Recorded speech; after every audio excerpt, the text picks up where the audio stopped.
Shepherd Kids, we are back in our epic teaching series all about the fruit of the Spirit, peace, and really understanding that the peace that we have comes from God.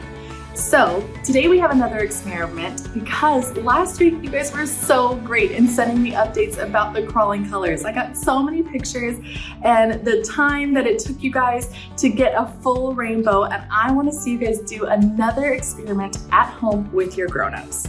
So today, if you are joining us online or in worship, you can join us in this experiment.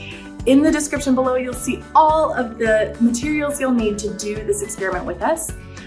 Or you can watch us here and then do it yourselves. So join me now as we see how having God in our lives gives us peace to be in this world.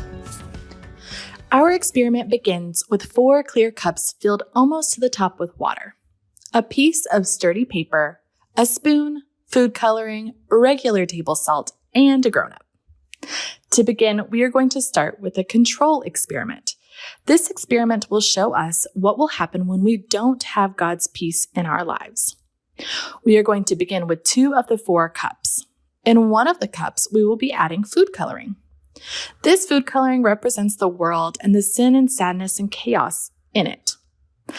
The clear cup represents you and me. Now, we are going to gently place the piece of paper over the cup with food coloring. This is where a grown-up takes over. Gently turn the cup and paper upside down, placing the cups on top of each other, but also trying not to make as big of a mess as I did.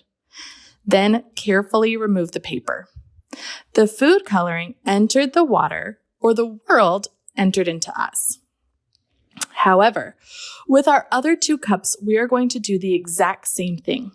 But first, we will add salt to the cup that represents you and me. The salt is God and His peace that He graciously gives us. We receive this peace by spending time with God in prayer, in church, being with friends praising Him, or reading His Word. These moments bring us closer to God, and as you will see when we add the food coloring and gently place the worldly cup over us, God's peace protects our hearts and minds from the sin and sadness around us. Now, check out our Bible story to show us how powerful God's peace is. This is the Bible. The Bible is filled with true stories about Jesus and His life and the miracles He performed. Today's story is found in the book of Mark, starting with the 4th chapter. After Jesus had been preaching to a crowd of people, He turned to His disciples and said, "Let us go over on the other side of the lake." The disciples, or Jesus' followers, agreed and left with Jesus in a boat, while other boats followed them.